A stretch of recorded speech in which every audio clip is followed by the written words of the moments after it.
Nestled along the eastern shores of Cayuga Lake, the upstate village of Aurora, New York, is a college town, population 800, known for its charm, fine dining, and local art.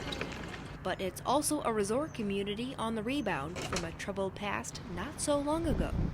Aurora was a very sleepy town. It looked almost abandoned. It had a very dark feel. It just kind of was floundering and becoming pretty dysfunctional. That is until a certain someone came back to town. She remembered it as a very pretty village, and it was pretty run down. She, Pleasant Roland. Aurora is a special place to her. A Wells College graduate, class of 1962. She came in with a lot of money, obviously. A fortune amassed from American Girl, her very own doll dynasty, which she sold to Barbie maker Mattel for $700 million in 1998. Meanwhile, the near-bankrupt college had been on the lookout for a wealthy benefactor. Pleasant Roland fit the bill. Pleasant recognized that the college owned these buildings here and said, hey, listen, one of the things that would be really important to me is I would like to help the college restore these buildings. I knew, just simply knew, that this was a good idea. So $44 million later, Roland and her design team made over Main Street, facelifting storefronts, planting trees, and adding street lamps, changes at Field Hope and fanned controversy. Still, Pleasant persevered toward a prettier Aurora. The first property to get a facelift, the Aurora Inn, founded in 1833, closed in 2000. It was very neglected. No one could afford to keep the inn going. Oh, how nice. Yeah. Business savvy and detail driven, Roland resurrected what some called the crown jewel of the Cayuga. The Aurora Inn, it reopened 3 years later. And bundled together, Pleasant's properties make up the Inns of Aurora. Some are B&Bs.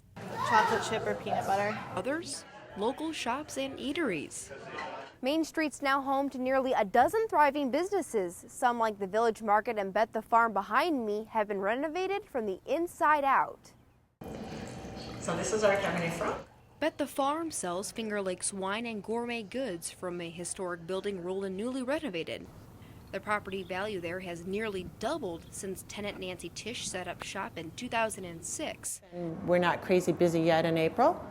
She's also seen a surge in profits, mostly from out-of-town folks. The number one industry here is agriculture. The number two industry here is tourism. And I think that we need to promote our areas of tourism because it's not an attractive place for big business to come in and set up. But smaller businesses can hold their own in the sleepy town turned destination because they're all about the buy local scene. She just came in and had a magic wand that transformed all these buildings. Like Jackie Farlow's shop, Arts and Design.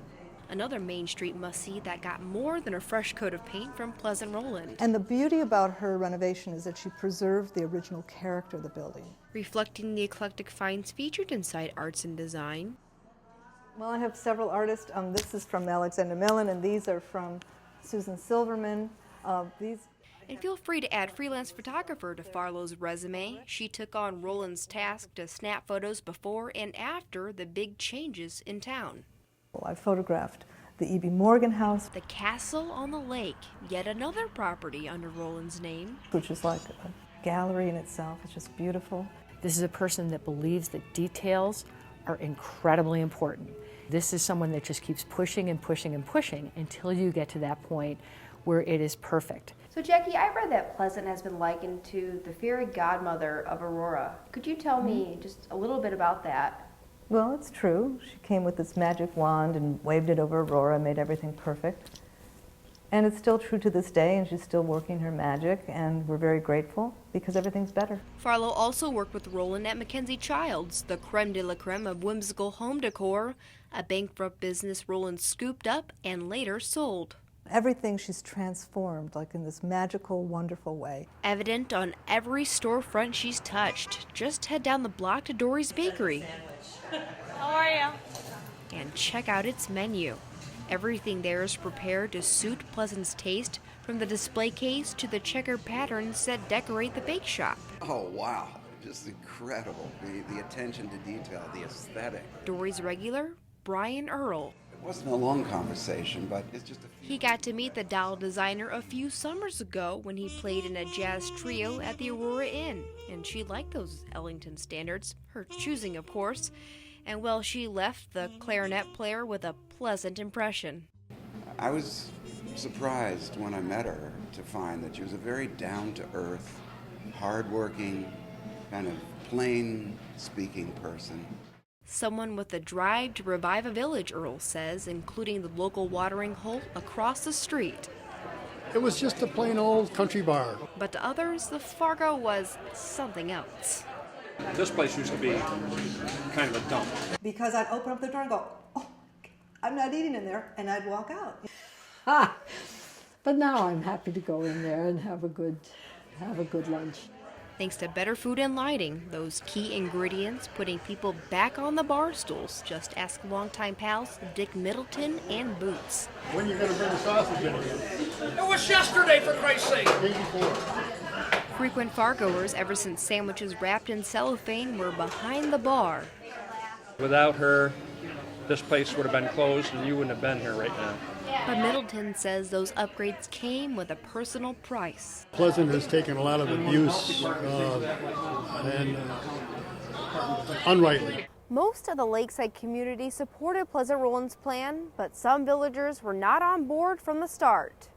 I wasn't real thrilled about it at the time. And neither were Lori and her husband Craig, who eat at the Fargo just about every Friday night. Some neighbors who had a business right across the street, and they were temporarily booted out, and then they couldn't afford the rent to go back in. Which is why some say Pleasant simply prettified Aurora. She made it very beautiful, but it's not historic. Like her famous dolls, says Lily McCormick. She moved here more than 50 years ago for her husband's first teaching job at Wells. On Monday morning at 8 o'clock, his very first class teaching at Wells, she was there as a freshman, her first class. And he remembers her sitting right there in the middle. She was a very bright young woman. Pleasant Williams Thiel, a leader and lover of the arts from an early age. But that connection did not faze McCormick 10 years ago when she joined the Aurora Coalition, a group so opposed to Pleasant's clean sweep of their historic village, they filed a lawsuit against her. Some in the coalition went to the web blasting anyone on Pleasant's side, while others slashed tires. But McCormick protested in person. I just put bumper stickers that were not terribly flattering or welcoming, and parked it in front of the inn and left it there. So, how did Roland handle the backlash? NCC News has tried repeatedly for comment, but Roland's media relations team declined to make her available. But if Lily McCormick and others in town came across Roland today as she puts the final touches on her newest endeavor, the Roland House, I would welcome her and hope that she would have a better experience here in the village than she did before. I'd probably thank her because Aurora is like such a better place now. Yeah, how amazing it looks now, how beautiful it is. Oh, I'd just say, hey, remember me? I played clarinet in the restaurant. Glad you're back. I just hope Pleasant just keeps on plugging. toward what she believes is best for Aurora, even if some wondered why in the world she came back to town to begin with.